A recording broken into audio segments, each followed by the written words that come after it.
What is going on? What is going on? Hey guys, it's Jess. Welcome to or back to the channel. I'm happy to have you here. I wasn't sure if I was going to be posting a video today, but I came across something in my Twitter feed that I think should be out there. It kind of bothers me a little bit because it involves two people that I follow, content creators that I follow. I used to watch their show, You Are Here, and I am talking about Elijah Schaffer and Sydney Watson. So the article that I came across today, well, it's really a thread, not an article, but it's posted by this gentleman, Patriot J. And I know he'd been on their show a couple of times, and he's not throwing any shade on either person in this, but I had no idea what was going on. I do remember getting a vibe that things weren't right between them. There was some tension.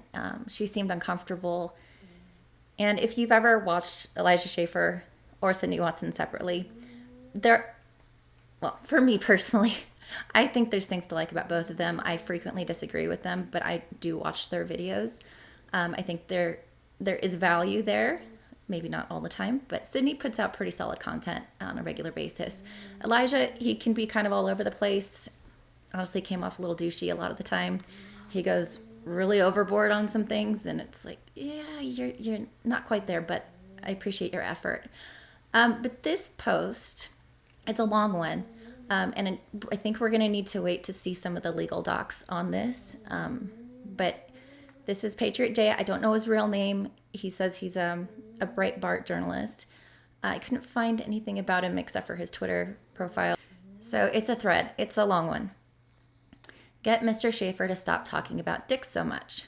Sydney Watson is suing the Blaze for retaliation, wrongful termination, and sex and religious discrimination based on alleged abuse perpetrated by Elijah Schaffer, according to a copy of the complaint obtained and reviewed by Patriot J. It goes on. Through her counsel, Watson on Wednesday filed a 4-count lawsuit against Blaze Media in federal court that alleges Glenn Beck's media empire created and tolerated a hostile work environment and allowed sexual harassment, retaliation, and discrimination against her on the basis of her sex and religion. Watson and Schaffer starred in the widely beloved You Are Here, Blaze TV podcast from September 2021 through April 2022. Per the complaint, the maximum value of Watson's multi-year agreement with Blaze was approximately $1,275,000. However, the 7-figure deal is only one of the reasons she signed the contract with the Blaze. Watson chose Blaze because the company represented itself as an incubator of talent and pointed to, I'm not sure who that is, I should know, Dana Loesch. Yeah, I don't know her. And Tomi Lahren. I have heard of her plenty of times. Success as evidence of such. She also said the company's moral values were important to her decision. Unfortunately, Trouble in Paradise began as early as December 2021, leading to multiple complaints made to management and weekly interactions with them since January 2022. Watson complained to Blaze leadership of Schaffer's misogyny, drinking on set, and grossly sexual nature, but Blaze refused to act because he was their star and primary asset, which as a result failed to protect Watson's rights and the integrity of the program. Rather than act on her complaints, Blaze instead opted to cater to the demands, tantrums, and misbehavior of Schaffer, the complaint alleges. Watson claims Schaffer's persona on You Are Here became increasingly aggressive and soon began to veer into outright misogyny. He appeared to enjoy the intimidation factor that his physical size gave him with respect to Ms. Watson, according to the complaint. The choice of guests compounded Ms. Watson's growing discomfort with the anti-female tone of the show and the off-air interactions with her co-host. So yeah, with this, it's like, is this an exaggerated description of things that happened? Is it just her perception? Did he appear to enjoy the intimidation factor that his physical size gave him? Because he's tall? That's what she felt? When people start to inject their feelings into making it they did it bad to me because I felt this way. Oh man, I'm not going to discredit her feelings, but it takes it to another level when you're pursuing legal action based on your feelings. It seems to get tricky in a workplace environment, though. If you're made to feel a certain way, there are laws in place that make it a problem for the offender. So while I disagree with it, in taking action like that. I guess I'm just not as sensitive, but let's carry on. Anyway, the choice of guest compounded. We already read that. Notably, Watson points to You Are Here's December 3rd episode featuring notorious bigot Nick Fuentes as evidence of the increasingly hostile work environment. He was grossly misogynistic, and most troubling was how this appeared to be condoned by Mr. Schaefer, Watson says of Fuentes' appearance. It was at about this time that the environment of the production began to become notably more hostile, not merely to Ms. Watson, but to many of the women at the Blaze. Next, Watson points to the infamous Jack Murphy Live episode and Schaefer's reaction as another example of the sexist hostile workplace. Watson claims Schaefer refused to control Murphy because Watson, as a woman, would have looked weaker if Schaefer demanded his guests stop his abuse. Now, this one was a little confusing to me because was she wanting him to stand up for her? Isn't that also misogynistic? And him saying that she would have looked weaker if he had said something. Personally, I think he should have said something. Be the man in the room, right? Heartfelt. But this is just really immature. If he said that she would have looked weaker and that's why he didn't step in, it just sounds like an immature take. But from her standpoint, saying that this is another example of sexist hostile workplace, he didn't stick up for me. I'm a strong female. I don't need a man to stand up for me on one hand, and then the other, he didn't stand up for me. It seems like you're trying to play both sides on that, but that's just my interpretation. Watson accused Schaefer of unilaterally booking several guests with particularly contemptible and sexist opinions toward women after the show returned from the holiday break in January 22. As a serious journalist, Watson did not agree to assume the role of the designated punching bag for the sexist guests and for Mr. Schaefer himself, nor was she warned about it in advance, according to the complaint. Watson said the alleged conduct is appalling, particularly in the light of Blaze's representation to its audience of largely conservative Americans, that it stood for solid traditional values. Yeah, hypocrisy should be called out. But again, the feelings bit, I felt like a punching bag, or the role of the designated punching bag. Girl. The complaint also takes a shot at You Are Here's most loyal viewers. Watson blasted Schaefer for cultivating an audience that uses the idea of being traditional as a cover for its extreme misogyny. Such viewers often flooded You Are Here's discussions with super chats and grossly sexist comments, as well as anti-Jewish commentary that made Ms. Watson extremely uncomfortable and prevented her from performing her duties as she wished, the complaint states. These audience members, encouraged by Mr. Schaefer's conduct, attacked Ms. Watson so often and so intensely that other guests noticed it and were put off. Schaefer and the audience had a running gag for Watson to read fans' super chats that were allegedly coded dog whistles that referenced grossly misogynistic and or anti-Semitic comments, unbeknownst to Watson. Schaefer encouraged this humiliation despite her complaints to him and management. Watson is suing for religious discrimination because Schaefer consistently made disrespectful comments about her being an atheist, which encouraged the audience to attack her. I have issue with this too. Elijah being immature and his audience members following suit and trolling constantly.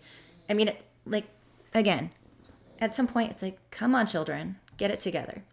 But that these were attacks on her and to encourage her humiliation, the language she uses in this complaint, it just sounds so nefarious and evil and intentional, and they're attacking her and harassing her with their words and getting her to say things because they're funny, because she's naive.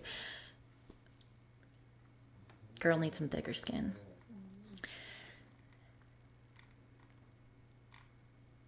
Much of the alleged conduct that contributed to the hostile work environment was explicitly sexual in nature. Schaefer would endlessly reference sex, often specifically gay sex, and discuss penises among other sexual matter, often graphically, in front of the guests and Miss Watson. Schaefer's sexual comments were so pervasive that at one point Blaze CEO Tyler Carden asked Watson to get Mr. Schaefer to stop talking about dick so much.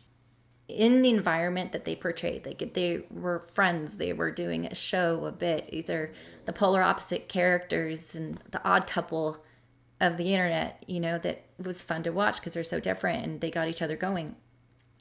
But this one, takes it back to, this is a workplace setting, this is a job, And if my coworkers were constantly doing this, I would have a problem with it. I mean, joking here and there, I work in environments with predominantly men in the workplace. They make jokes.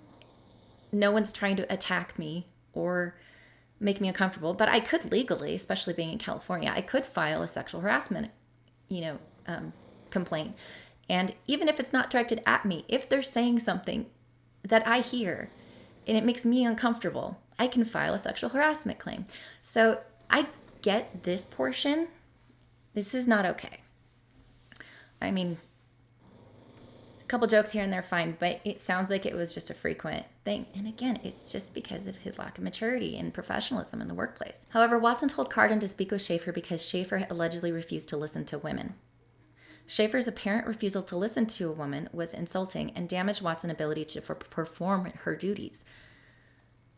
Watson also complained that it was impossible to work professionally in an environment where Schaefer was drunk and impaired, as he would do shots of hard liquor before many of the shows. That's a tricky one. Small organizations, businesses, startups. It's a small group of people.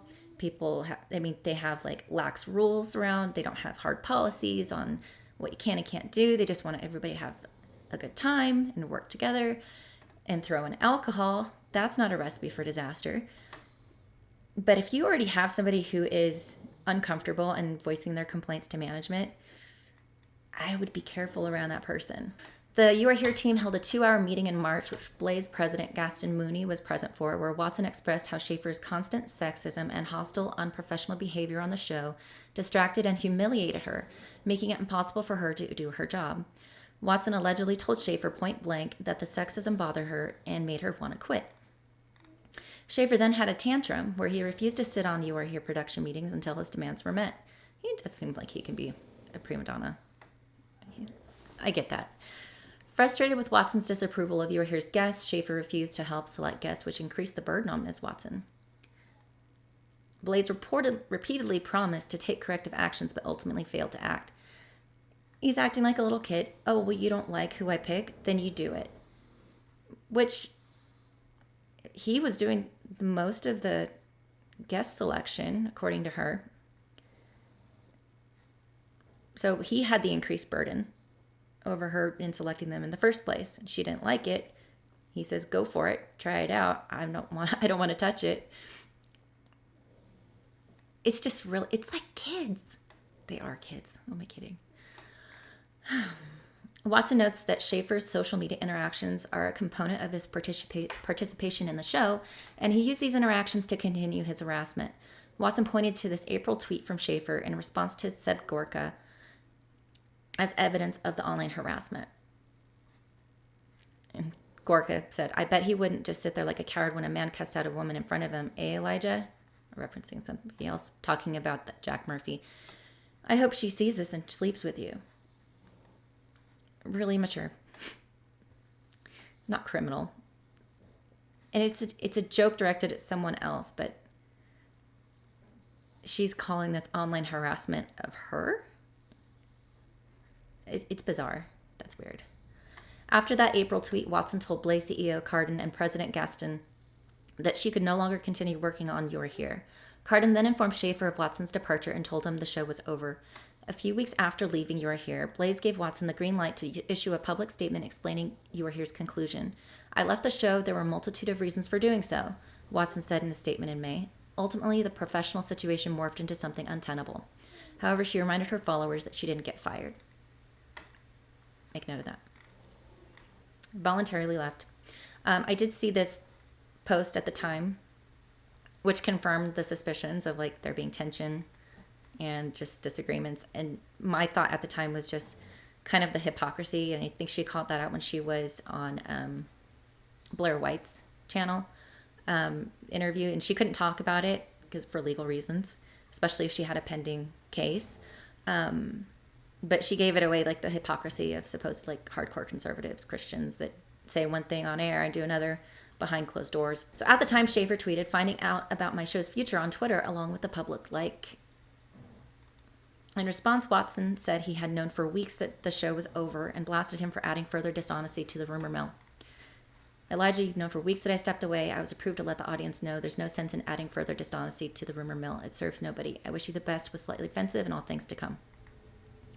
Side note, I tried to find You Were Here clips to add to this thread, but it appears Blaze had made every episode private and rebranded the channel for the recent launch of Prime Time with Alex Stein. Pimp on a blimp. And Pod Awful had posted a couple days ago that they rebranded and instantly gave him 132,000 subs. I also was looking for other content because people clip things all the time, and there was like the Jack Murphy one, but I couldn't even find clips from other people. So either they weren't doing it, which I find hard to believe. It was a well-liked show, 5 days a week. I would have expected to find more. Watson's complaint goes on to accuse Schaefer of telling several people, including InfoWars Harrison Smith and Tucker Carlson Originals director Scooter Downey, that he had to sue Watson to keep her quiet because she allegedly tried to get Schaefer's wife to divorce him. She also alleged that Schaefer falsely told several people that Ms. Watson had made passes at him and tried to hit on him more than one occasion. Watson argues Blaze constructively terminated her employment agreement in spring 22, or actively terminated it in July 22 after she complained about her former co-host's conduct. But she walked away, constructively terminated her employment agreement. It wasn't too far up here. I left the show. I'm stepping away. That's weird. It's weird that it's phrased that way. Anyway, in September 22, Blaze ultimately cut ties with Schaefer after an investigation regarding a recent personnel matter. Following an investigation regarding a recent personnel matter, Elijah Schaefer's employment with Blaze Media has been terminated for violating company policies and standards. But I hadn't heard the reason for Elijah Schaefer leaving the Blaze. That he's going out on his own. He couldn't talk about it for reasons. And he was starting his own thing as an independent YouTuber, journalist, or whatever he's calling himself these days. Personality. And I tried to go directly to the Daily Beast article that he references, but it's behind paywall, so I couldn't share it with you. So I'm going to steal your video. Sorry. But no, if you get a chance, watch this video. It's not too long. But he talks about why Elijah was let go. Apparently the Blaze did make a public statement as to why he was let go. This was in October of last year. So come to find out, there was a claim made by Sarah Gonzalez that he inappropriately touched her breasts at a screening of a film. So at this event, he had apparently been drinking. Apparently he was drinking a lot. I think since then he's talked about how he's dialed that back. But it was this evening where he was groping her. So they did an investigation internally, and that actually was the reason he was let go. I had wondered if it was something having to do with Sydney, but it wasn't. So back to the timeline here, Patriot J. Cut ties with Schaefer in September. Watson is seeking damages for mental anguish, pain and suffering, lost wages and benefits, both back pay and front pay, punitive damages in the highest amount under law, and an award of attorney's fees. But for the discriminatory and retaliatory actions by the Blaze based on Ms. Watson's sex and religion, Ms. Watson would have continued to thrive and develop her career. I think a lot of this is bogus. Just my opinion. The religion thing, the fact that she's an atheist or agnostic, she doesn't have a religion. Not having a religion now makes you your own protected class. That was a new one for me today. I hadn't heard that before. So the Blaze let it happen, so she's going to sue them for all the things. This is the conclusion of the thread. Full disclosure, I appeared on 2 February episodes if you are here. I will not express my thoughts. I'm just here to report the facts of an interesting lawsuit. I will say, though, I am grateful to Elijah, Sydney, and the entire Blaze Media crew for providing the opportunity to speak on their platform. So that was when he was on the show with Adam. I hope he's doing okay, Brandon. I haven't heard anything about him. So I've been seeing a lot of posts about not breaking up within the party and the conservative movement and all of this and that. Anybody who's slightly right from far left is conservative now. So I disagree with that sentiment in that, like, the far left always covers for their people no matter what. They're 100% dirty. They cover for them anyway. They stand behind them and they're a united front. They always are. And anybody slightly to the right of that tend to call each other out. Some people say that's a bad thing. I think it's just a human thing. It's an individual thing. People make choices, sometimes bad choices. And if they choose to put themselves in the public sphere, it's going to get discussed. People are interested. People want to follow the story. Accountability, or just when you're a public person, visibility. I mean, people feel like they have a relationship with you. You put so much of yourself out there that when things do happen, they're going to want to know. They're interested. But it bothered me today. It still bothers me. So this isn't just like a feast on the carcass of this public drama and, rip them apart. And I don't want any hate toward either of them. It doesn't change my position. I do follow both of them. It seems like Elijah's done some crappy things. I don't agree with Sydney on a lot of her takes. I'm not going to unfollow. I'm not going to unsubscribe. I'm not going to stop watching. This doesn't affect me. I don't think it should affect anybody. They're going to work it out in court and see where it lands. So that's it for today's video. I have some events over the weekend, family events tomorrow. I might be joining a stream on Sunday with the group. I'll post that on Twitter once it's confirmed. And until next time, thanks for watching. I really appreciate you being here. Like and subscribe. I'll see you soon. Adios.